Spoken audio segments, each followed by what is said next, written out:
जय हिंद दोस्तों। आपका शिक्षा एक उद्देश्य चैनल में बहुत बहुत स्वागत है। आज हम सीटेट के कुछ महत्वपूर्ण प्रश्नों को डिस्कस करेंगे, समझेंगे, है ना। हमारा फर्स्ट क्वेश्चन है, निम्नलिखित में से कौन सी संज्ञानात्मक क्रिया दी गई सूचना के विश्लेषण के लिए प्रयोग में लाई जाती है। कौन सी ऐसी संज्ञानात्मक क्रिया जिसमें ऑप्शन दिए गए हैं। फर्स्ट आपका है वर्णन करना, नेक्स्ट ऑप्शन है पहचान करना, या नेक्स्ट ऑप्शन है अंतर करना, या नेक्स्ट ऑप्शन है वर्गीकृत करना।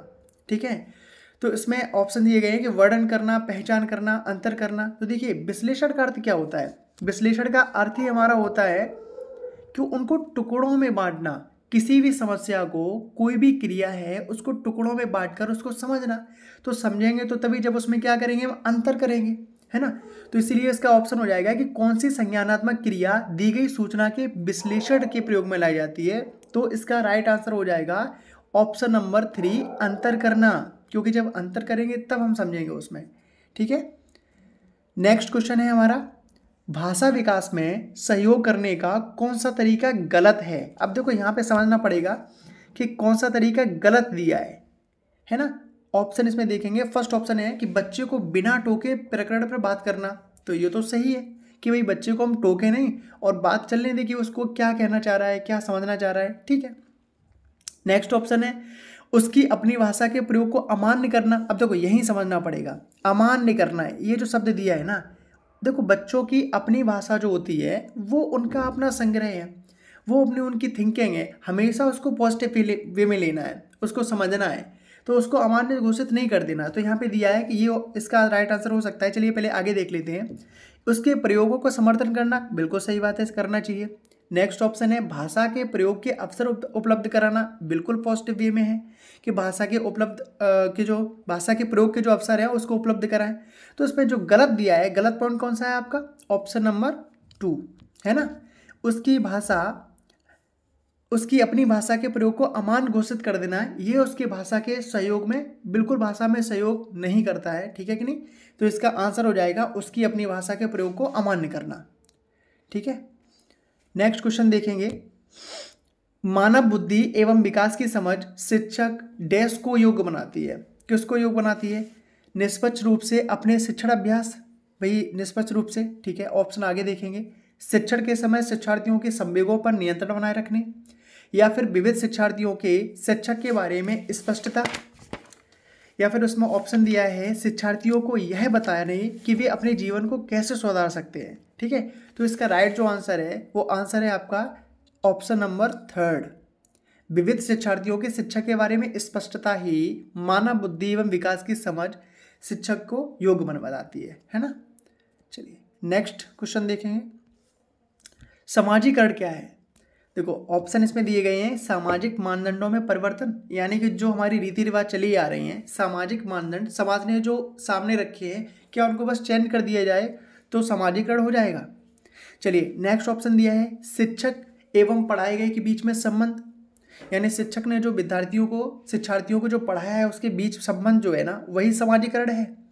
या फिर समाज के आधुनिकीकरण की प्रक्रिया, यानी समाज में जो बेहतर तरीके से डेवलपमेंट हो रहा है, आधुनिकीकरण हो रहा है कि भाई हमने पहले जीवन को कैसे जिया है, अब सरल तरीके से कैसे और बढ़िया तरीके से उसको जी सकते हैं। इसके लिए नई नई चीज़ों का आविष्कार होना, डेवलपमेंट होना, कि यही सामाजिकरण है। या फिर समाज के मानदंडों के साथ अनुकूलन, राइट आंसर बिल्कुल यही है, समाज के मानदंडों के साथ अनुकूलन, यानी समाज में जो रीति रिवाज फिक्स किए गए हैं, या फिर समाज में जो सामाजिक चीज़ों को सामने रखा गया है उनको अनुकूलन करना, उनको समझना, मानना, यही क्या है, समाजीकरण है। क्योंकि वरना तो कोई कह देगा कि हमको तो ये पसंद ही नहीं है भाई, है ना। सबकी अपनी अपनी राय है, सब अपनी अपनी राय रखेंगे, अलग अलग जाएंगे तो कहाँ समाजीकरण है ये। ठीक है, नेक्स्ट क्वेश्चन है हमारा, सीता ने हाथ से दाल और चावल खाना सीख लिया है। जब उसे दाल और चावल दिए जाते हैं तो वह दाल चावल मिलाकर खाने लगती है। उसने चीज़ों को करने के लिए अपने स्कीमा में, अब यहाँ पर एक बहुत इंपॉर्टेंट वर्ड आता है स्कीमा, है ना। तो उसने अपने स्कीमा में दाल और चावल खाने को डैश कर लिया है। क्या कर लिया है, अंगीकार कर लिया है कि दाल चावल खाएंगे, समायोजित कर लिया है, या फिर नेक्स्ट ऑप्शन है इसका अनुकूलित कर लिया है, या फिर नेक्स्ट ऑप्शन है इसमें कि समुचित कर लिया है। क्या कर लिया है इसमें, तो इसका राइट ऑप्शन क्या है, अनुकूलित, आंसर इसका है अनुकूलित कर लिया है। राइट इसका आंसर हो जाएगा अनुकूलित। क्यों? क्योंकि देखो दाल चावल उसके दिमाग में अनुकूलित का अर्थ ही होता है कि एक ऐसी प्रोसेस जो पहले से चली आ रही है, जिसके लिए उसको कोई एफर्ट नहीं देना पड़ता। जैसे सामने वो हमारे कोई भी ऐसी स्थिति आती है और उस स्थिति में हमारे दिमाग का अपने आप उस पर वर्क करना, यही क्या कहलाता है? अनुकूलित कहलाता है ना। तो इसका राइट आंसर हो जाएगा क्या?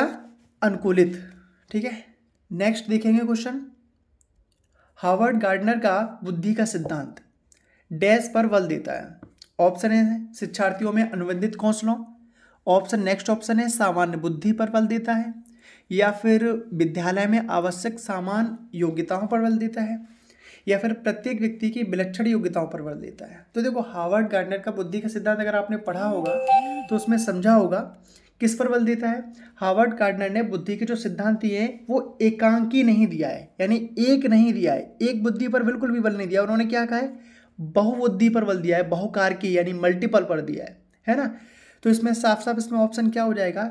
6 का आपका ऑप्शन है ऑप्शन नंबर 4, क्योंकि प्रत्येक व्यक्ति की विलक्षण योग्यताएं, अलग अलग उनकी योग्यताएं हैं, अलग अलग बुद्धि है। तो हमारा ऑप्शन जो है ना सही आंसर आ जाता है इसका। हार्वर्ड गार्डनर का बुद्धि का सिद्धांत प्रत्येक व्यक्ति की विलक्षण योग्यताओं पर बल देता है। नेक्स्ट है हमारा क्वेश्चन, विद्यालयों को किसके लिए वह वैयक्तिक भिन्नताओं को पूरा करना चाहिए, है ना। वैयक्तिक भिन्नता यानी सबकी अलग अलग अपनी स्पेशलिटी, सबकी अलग भिन्नता। ऑप्शन इसमें दिए गए हैं कि वैयक्तिक शिक्षार्थियों को विशिष्ट होने की अनुभूति कराने के लिए, या फिर वैयक्तिक शिक्षार्थियों के मध्य खाई को कम करने के लिए। नेक्स्ट ऑप्शन है शिक्षार्थियों के निष्पादन और योग्यताओं को समान करने के लिए, या फिर नेक्स्ट ऑप्शन है यह समझने के लिए क्यों शिक्षार्थी सीखने के योग्य व अयोग्य हों। ठीक है, तो देखो विद्यालय सिंपल सा है कि विद्यालय को किसके लिए वह वैयक्तिक भिन्नताओं को पूरा करना चाहिए। सिंपल सी बात है भाई कि यह समझने के लिए कि क्यों शिक्षार्थी सीखने के योग्य व अयोग्य हैं। अगर ये चीज़ हम समझेंगे तो वो वैयक्तिक भिन्नताओं को पूरा कर सकता है। नेक्स्ट क्वेश्चन है सतत और व्यापक मूल्यांकन। देखिए मूल्यांकन पर जो प्रश्न आते हैं उनमें सबसे बड़ा इंपॉर्टेंट प्रश्न आ जाता है ना।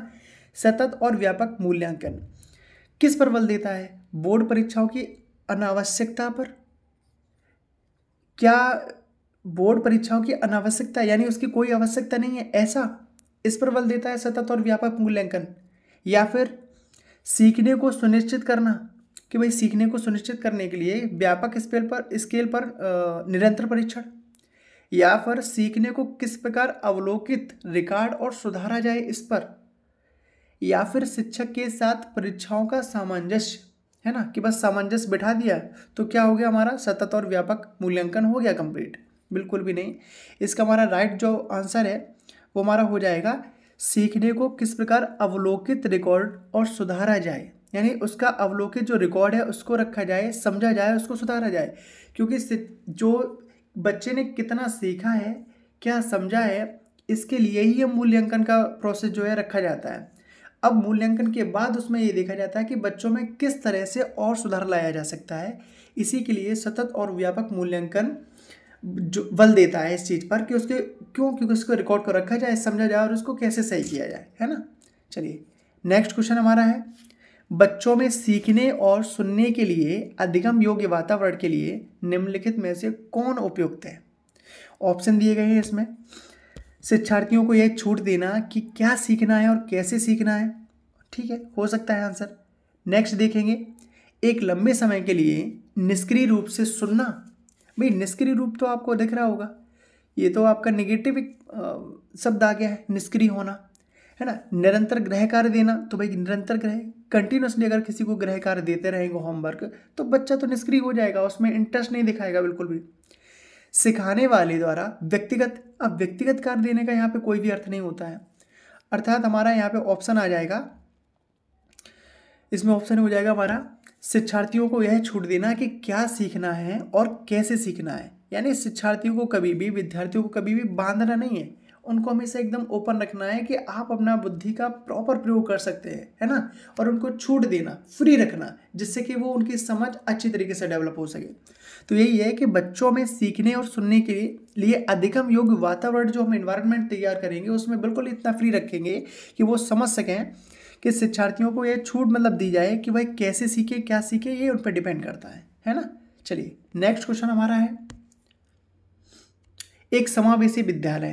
ठीक है, समावेशी विद्यालय क्या है कि शिक्षार्थियों की नियोगिता के अनुसार उनकी सीखने की आवश्यकताओं को निर्धारित करता है, या फिर शिक्षार्थियों की क्षमताओं की परवाह किए बिना सभी के अधिगम परिणामों को सुधारने के लिए प्रतिबद्ध होता है। हो भी सकता है। चलिए नेक्स्ट देखेंगे, शिक्षार्थियों के मध्य अंतर करना। अब अंतर करना कहाँ तक सही है? बिल्कुल भी सही नहीं है ना। चलिए नेक्स्ट देखेंगे, विशेष रूप से योग्य शिक्षार्थियों के अधिगम परिणाम को सुधारने के लिए। भाई योग्य शिक्षार्थियों के परिणाम को सुधारा जाएगा तो जो उतना योग्य नहीं है उनको क्या हम सुधारने के लिए प्रयास नहीं करेंगे? ठीक है, तो इसमें हमारा समावेशी विद्यालय का जो प्रभावपूर्ण जो ऑप्शन आंसर में आएगा वो आएगा ये ऑप्शन नंबर 2 कि विद्यार्थियों की क्षमताओं की परवाह किए बिना, यानी उनको हमें ये नहीं देखना है कि इसमें क्षमता जो भी है उसको और डेवलप करना है, उसके बिना अधिगम परिणाम को सुधारने के लिए प्रतिबद्ध होना है।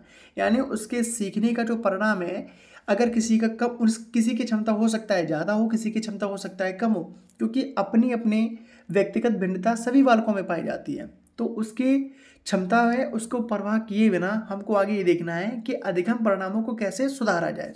तो इसके लिए इसका आंसर हो जाएगा ऑप्शन नंबर 2, है ना, क्वेश्चन नंबर 10 का आंसर। नेक्स्ट क्वेश्चन है, डैश के कारण प्रतिभाशालिता होती है। अब किसके कारण प्रतिभाशालिता होती है? प्रतिभाशालिता, ठीक है, तो इसका आंसर हो जाएगा, ऑप्शन इसके है मनोसामाजिक कारकों के कारण, या फिर ऑप्शन नेक्स्ट ऑप्शन है आनुवंशिक रचना के कारण, हो सकता है भाई। नेक्स्ट इसमें ऑप्शन है वातावरणीय अप्रेरणा, बिल्कुल वातावरण का प्रभाव पड़ता है। नेक्स्ट ऑप्शन है इसमें 2 या 3 का संयोजन, यानी ऑप्शन 2 और ऑप्शन 3। तो देखिए बिल्कुल सही बात है, प्रतिभाशाली जो बालक होते हैं उन पे कई चीज़ों का प्रभाव पड़ता है, जिनमें से मुख्यतः जो चीज़ें हैं वो आपकी 2 होती है, एक तो होता है आनुवंशिक और एक होता है वातावरण। या तो बच्चे में उनके आनुवंशिक गुण इस तरीके से होते हैं कि वो बहुत प्रतिभाशाली बालक होते हैं, या फिर उनका इन्वायरमेंट जो उनका समाज है वो इस तरीके से शिक्षित करता है जिससे कि बच्चा सब बहुत अच्छी योग्यता हासिल करता है। तो प्रतिभाशाली बालक होने में 2 चीज़ें बहुत इंपॉर्टेंट है, आनुवंशिक और वातावरणीय। इसलिए इसका जो ऑप्शन हो जाएगा ऑप्शन नंबर 4, यानी कि आनुवंशिक रचना और वातावरण अप्रेरणा दोनों, है ना। चलिए